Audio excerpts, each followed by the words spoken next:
तक। और इस अदने बालक को आप कम मत समझिए। जिस प्रकार अंगद ने अहंकार रावण का तोड़ा था, उसी प्रकार श्रीमान राधा मोहन दास अग्रवाल का ये अंगद अहंकार तोड़ेगा। 7 विधानसभा आपने बोला जी, तो 7 विधानसभा और सिर्फ राधा मोहन दास अग्रवाल को टारगेट कर रहे हैं। गोरखपुर के सांसद रवि किशन है और यहीं से मुख्यमंत्री का जिला है, उस पर तो आप कुछ नहीं बोलते हैं, मुख्यमंत्री जी पर कुछ नहीं बोलेंगे, सांसद जी पर कुछ नहीं बोलेंगे। 6 विधायक को छोड़कर और एक सिंगल विधायक डॉक्टर राधा मोहन दास अग्रवाल को आप टारगेट नहीं तो और क्या कर रहे हैं? देखिए, जब है वो बी टीम क्यों ना कहा जाए। एक तरफ आप योगी आदित्यनाथ की प्रशंसा कर रहे हैं, ठीक है, महंत होने के नाते, लेकिन दूसरी तरफ आपको सोचना पड़ेगा वो मुख्यमंत्री हैं और बीजेपी के नेता हैं और उन्हीं के सामने आप पार्टी का गठन किए हैं, तो विरोध तो करना पड़ेगा भाई। मैं व्यक्तिगत रूप से योगी आदित्यनाथ जी महाराज का प्रशंसक हूँ। मुख्यमंत्री वो भारतीय जनता पार्टी से संबंधित सरकार के हैं, ठीक है। मैं भारतीय जनता पार्टी का विरोध करूंगा कि हमारी पार्टी, पहले तो मायावती की बात, मायावती का तो मैं अंत लिखूंगा, ठीक है, मायावती के राजनीतिक अंत में लिखूंगा, ठीक है, पहली चीज। और माननीय छोटे राजा हैं क्या? छोटे राजा नहीं, मैं राजा का कर्ण हूँ, कर्ण के रूप में मैं समर्पित हूँ। और कर्ण तो अधर्म का साथी था, मैं सुकर्ण के रूप में समर्पित हूँ। नमस्कार, गोरखपुर लाइव देख रहे हैं आप, मैं हूँ आपके साथ आयुष द्विवेदी। हमारे साथ है जनसत्ता दल गोरखपुर के जिलाध्यक्ष प्रशांत सिंह। ये वही प्रशांत सिंह हैं जो कुछ दिन पहले मायावती के खिलाफ सोशल मीडिया पर प्रचार कर रहे थे। ये वही प्रशांत सिंह हैं अब डॉक्टर राधा मोहन दास अग्रवाल जो गोरखपुर के सदर विधायक हैं उसके खिलाफ लगातार बोल रहे हैं। प्रशांत जी, गोरखपुर लाइव में आपका स्वागत जी। बहुत बहुत धन्यवाद, नमस्कार। क्या मामला है? 4 बार का विधायक आरएमडी जी है और आप लगातार आरोप लगा रहे हैं। देखिए, आरोप शब्द ठीक नहीं। क्यों? वो 4 बार से विधायक हैं, 2002 से लगातार। पेशे से डॉक्टर हैं, डॉक्टर होने के नाते मैं उनका सम्मान करता हूँ। सीधा साधा व्यक्ति हैं, पैदल चलने वाले साइकिल से भी चलते हैं। देखिए, ये यहाँ पे फिर जवाब देना पड़ेगा, सीधे साधे तो नहीं है, लगते हैं बस सीधे, सीधे नहीं है। डॉक्टर होने के नाते मैं उनका सम्मान करता हूँ, बुजुर्ग हैं इसलिए भी मैं उनका सम्मान करता हूँ, मेरे पिता के उम्र के हैं। मगर जब राजनीतिक जीवन की बात आएगी तो मेरा कर्तव्य बनता है कि उनके त्रुटियों को और समाज के सामने उनकी गलतियों को, भूल को मैं प्रदर्शित करूं। प्रशांत जी, मैं बीच में रोक रहा हूं आपको। कहीं आपकी पार्टी नई नई पार्टी है, कहीं ऐसा तो नहीं है कि आप राधा मोहन के खिलाफ बोलकर अपने आप को हाईलाइट करना चाहते हैं, गोरखपुर में स्थापित करना चाहते हैं अपने आप को और अपने पार्टी जनसत्ता को? देखिए, ऐसा नहीं है। जिला अध्यक्ष होने के नाते पार्टी की जिम्मेदारी है संगठन को आगे बढ़ाने का, मेरा कर्तव्य है, ठीक। सस्ती लोकप्रियता आपने कहा, सस्ती लोकप्रियता कुछ नहीं है। मैं स्वयंसेवक हूँ, जनसत्ता का जिला अध्यक्ष हूँ। वो सिर्फ एक विधानसभा का प्रतिनिधित्व कर रहे हैं, मैं 7 विधानसभा क्षेत्रों का प्रतिनिधित्व कर रहा हूँ जिला अध्यक्ष होने। 7 विधानसभा आपने बोला जी, तो 7 विधानसभा और सिर्फ राधा मोहन दास अग्रवाल को टारगेट कर रहे हैं। गोरखपुर के सांसद रवि किशन है और यहीं से मुख्यमंत्री का जिला है, उस पर तो आप कुछ नहीं बोलते हैं, मुख्यमंत्री जी पर कुछ नहीं बोलेंगे, सांसद जी पर कुछ नहीं बोलेंगे। 6 विधायक को छोड़कर और एक सिंगल विधायक डॉक्टर राधा मोहन दास अग्रवाल को आप टारगेट नहीं तो और क्या कर रहे हैं? देखिए, जब 2024 में रवि भैया को भी टारगेट किया जाएगा, मैं उनका व्यक्तिगत रूप से बहुत सम्मान करता हूँ, कहीं ना कहीं से मैं उनसे जुड़ा हुआ हूँ। रवि भैया और आरएमडी क्या है? राधा मोहन जी को तो मैंने अभी कहा कि वो मेरे पिता की उम्र के हैं जी। तो अब देखिए, सम्मान कहीं रवि भैया के साथ तो जुड़े नहीं है, वही तो नहीं बोलवा रहे हैं। व्यक्तिगत संबंध सबसे है जी। हमारे राधा मोहन जी हमारे ही स्थल पे अपनी कई मीटिंग्स कर चुके हैं, ऐसी बात नहीं है। और वहीं से मेरा विरोध स्टार्ट हुआ। कैसे स्टार्ट हुआ, उस उदाहरण को यहाँ पे लाना और जनता के समक्ष रखना बहुत आवश्यक है। कैसे? मैंने देखा वो सभी भाजपा के कार्यकर्ता वहां उपस्थित थे और स्थानीय पार्षद से मेरा व्यक्तिगत संबंध है। उन्होंने मुझसे आग्रह किया कि बाबू जो है हमको स्थान चाहिए। हम कहे बिल्कुल आइए, पैसा पूछे, हम कहे कि नहीं बड़े भाई हैं आप। अच्छा, वहां पे मैं तुरंत मुद्दे पे आता हूं, समय नहीं लूंगा। एक नगर निगम के कर्मचारी को वो उन्होंने किसी बात पर सबके सामने इस तरह से बेइज्जत किया। कौन डांटा? अरे राधा मोहन जी डांटे, और कौन डांटे? हमको लगा आप डर रहे हैं। कौन हम? विधायक कहाँ में डल रहा है? माननीय विधायक जी ने डाटा अमर्यादित व्यवहार किया, ये मेरे चरित्र के खिलाफ है कि मैं वहां चुप रहता। मैं वहां इसलिए चुप रहा क्योंकि मेरा कोई वजूद नहीं था। क्यों? मैं एक सामान्य व्यक्ति था, बोलने का कोई बहुत मतलब नहीं। मगर जब मैं जिला अध्यक्ष हूँ, विपक्ष में हूँ, तो मैं बोलूंगा जी। लेकिन एक और सवाल है, आपने कहा कि सुलभ रहूंगा। राधा मोहन दास अग्रवाल लोगों के लिए हमेशा सुलभ रहते हैं, सीधे साधे आदमी हैं। आपने देखा होगा कि बाढ़ के समय कह रहे हैं, जो गोरखपुर में नगर निगम के वजह से जो पानी लगा हुआ था, सड़क पर आकर विरोध भी कर रहे थे, जो विपक्ष को करना चाहिए, आप लोगों को करना चाहिए, वो काम तो आरएमडी सत्ता में रहकर कर रहे हैं। देखिए, ऐसा है, वो टीआरपी बटोरने का कार्य करते हैं। बस क्या है कि वो हमेशा दिखते रहना चाहते हैं, अपने ही एक कैमरामैन को लेकर के चलते हैं। और एक बार अभी देखिए, इस पे भी याद आ गया, उन्हीं के फेसबुक प्रोफाइल पे मैंने देखा था कि वो पैंट उठाए हुए, ठीक है, पैंट उठाए हुए अपने ही दरवाजे से निकल करके श्रीमान पीके मल जी के घर पे गए थे। क्या बातें हुई थी मुझे मालूम नहीं, मगर ये ढोंग रचने की जरूरत क्या है? आप तो अपने आप को नंगा कर रहे हैं। तब विधायक रह करके आपने किया क्या? आप अपने ही सरकार के ऊपर आरोप लगाते हैं। आप इतने सक्षम हैं, अनुभवी हैं, आपको जनता का समर्थन प्राप्त है, आप क्यों नहीं हमारे गोरखपुर को मूलभूत सुविधाएं दिए?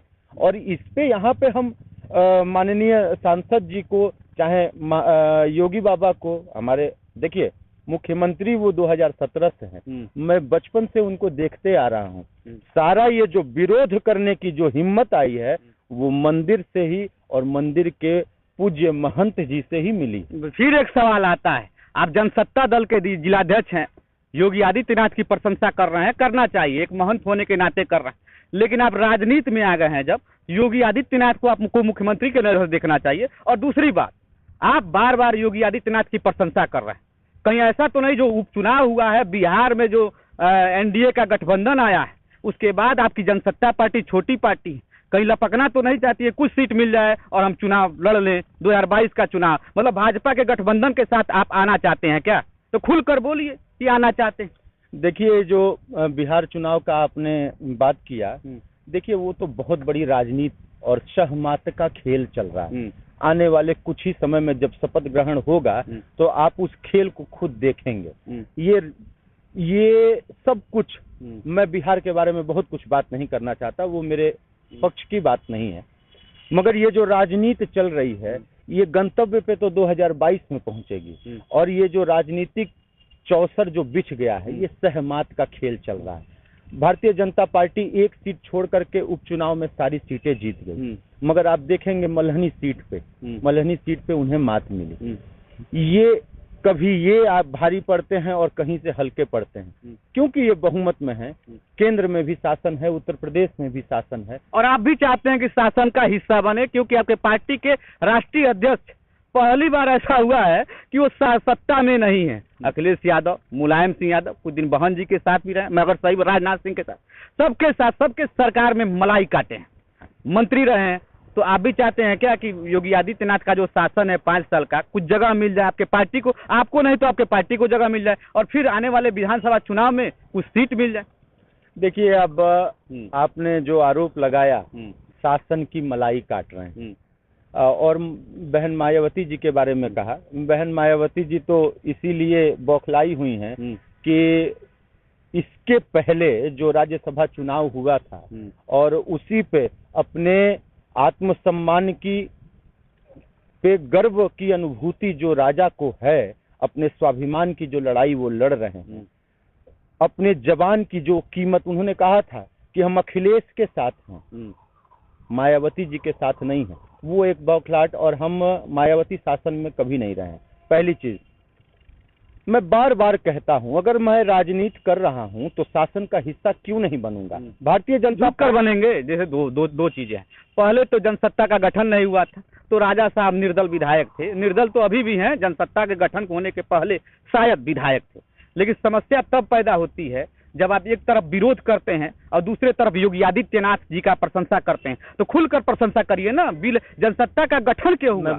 मैं बोलता हूँ देखिए, व्यक्तिगत रूप से मैं योगी जी का सम्मान करता हूँ, मैं उनका प्रशंसक रहा हूँ। बोलना, विरोध करना और स्टैंड लेना मैंने उन्हीं से सीखा है। राजा कुंवर रघुराज प्रताप सिंह जी हमारे राष्ट्रीय अध्यक्ष हैं। मेरा उनके प्रति समर्पण भाव है, अंतिम सांस तक रहेगा। ठीक है, जनसत्ता का मैं कार्यकर्ता हूं, अंतिम सांस तक रहूंगा।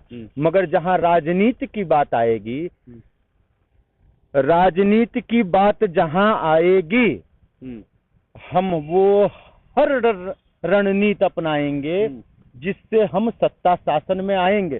और बी टीम जो कहा जाता है, वो बी टीम क्यों ना कहा जाए। एक तरफ आप योगी आदित्यनाथ की प्रशंसा कर रहे हैं, ठीक है, महंत होने के नाते, लेकिन दूसरी तरफ आपको सोचना पड़ेगा, वो मुख्यमंत्री हैं और बीजेपी के नेता हैं और उन्हीं के सामने आप पार्टी का गठन किए हैं, तो विरोध तो करना पड़ेगा भाई। मैं व्यक्तिगत रूप से योगी आदित्यनाथ जी महाराज का प्रशंसक हूँ। मुख्यमंत्री वो भारतीय जनता पार्टी से संबंधित सरकार के हैं। ठीक है, मैं भारतीय जनता पार्टी का विरोध करूंगा अगर नीतियां गलत रहें। और आप ये विपक्ष में होने का मतलब ये तो नहीं कि हर नीति का ही विरोध किया जाए। हम लोग सपाई बसपाई नहीं है। जहां भारतीय जनता पार्टी अच्छा कार्य करेगी, क्योंकि वो सरकार में है, अच्छा कार्य करेगी, हम गुणगान करेंगे। एक कदम भी गलत चलेगी, हम तुरंत विरोध करेंगे। तो आपका फिर सवाल आता है, एक तो रवि भैया की प्रशंसा कर रहे हैं, बीजेपी की प्रशंसा कर रहे हैं नीतियों पर हाँ। और योगी आदित्यनाथ की प्रशंसा कर रहे हैं, आरएमडी को छोड़ दे रहे हैं। राधा मोहन दास अग्रवाल जी उसी पार्टी के विधायक। 370 पे हम उनके समर्थन में हैं, 370 पे हम उनके समर्थन में हैं, राम मंदिर पे हम उनके समर्थन में हैं, स्किल इंडिया जो ध्वस्त हो गया उसके हम विरोध में हैं। ठीक है, जो अभी संविदा काल जो कानून लागू होने का प्रक्रिया चल रहा था और तमाम युवा छात्रों ने उसका विरोध किया, हम भी उस विरोध में मुखर हुए। कानून व्यवस्था जो ध्वस्त हुई हाथरस में, वजह चाहे जो भी हो वो जांच का विषय है, अब उसकी चिंता नहीं, वो तो सुप्रीम कोर्ट के पास पहुंच गया है। हमने वहां शास्त्री चौक गोलघर में पुलिस प्रशासन सरकार के खिलाफ हमने विरोध प्रदर्शन किया और एकमात्र जनसत्ता दल एक संगठन है जिसने अपना झंडा बैनर लगा करके और विरोध किया। और तो विपक्षी पार्टियां डंडे के डर से अपना झंडा ही नहीं इस्तेमाल किया। एक लास्ट आखिरी सवाल है, आप पहले मायावती का विरोध करते थे और अब आ गए राधा मोहन दास अग्रवाल पर। जनसत्ता कब सड़क पर आएगी? मैं इसका जवाब देता हूं आपको। मैं चंद्रशेखर का फॉलोअर हूं, मैं उनको अपना राजनीतिक गुरु मानता हूं। चंद्रशेखर जी हमेशा भाजपा के नीतियों का विरोध करते रहे, अटल जी को संसद में चुनौती देते रहे, मगर व्यक्तिगत रूप से उनको वो गुरुदेव कह के संबोधित करते थे। देखिए, व्यक्तिगत रूप से मैं आपके साथ हूं, मगर जहां आप गलत हैं मैं आपका राजनीतिक विरोधी रहूंगा। मेरा सवाल का आप जवाब नहीं दिए। मेरा सवाल यह है कि आप पहले मायावती जी का विरोध किए, पहले आप मायावती जी का विरोध करते हैं और अब गोरखपुर के सदर विधायक राधा मोहन दास अग्रवाल का विरोध करते हैं। लेकिन कई मुद्दों पर, मुद्दा छोड़िए, आप सड़क पर कब आएंगे? जनसत्ता पार्टी सड़क पर आएगी कब? देखिए, हमारी पार्टी, पहले तो मायावती की बात, मायावती का तो मैं अंत लिखूंगा। ठीक है, मायावती के राजनीतिक अंत में लिखूंगा। ठीक है, पहली चीज। और माननीय छोटे राजा हैं क्या? छोटे राजा नहीं, मैं राजा का कर्ण हूँ। कर्ण के रूप में मैं समर्पित हूँ, और कर्ण तो अधर्म का साथी था। मैं सुकर्ण के रूप में समर्पित हूँ अंतिम सांस तक। और इस अदने बालक को आप कम मत समझिए। जिस प्रकार अंगद ने अहंकार रावण का तोड़ा था, उसी प्रकार श्रीमान राधा मोहन दास अग्रवाल का ये अंगद अहंकार तोड़ेगा। जी, प्रधान जी, आपने गोरखपुर लाइव से बात किया, इसके लिए बहुत बहुत धन्यवाद जी।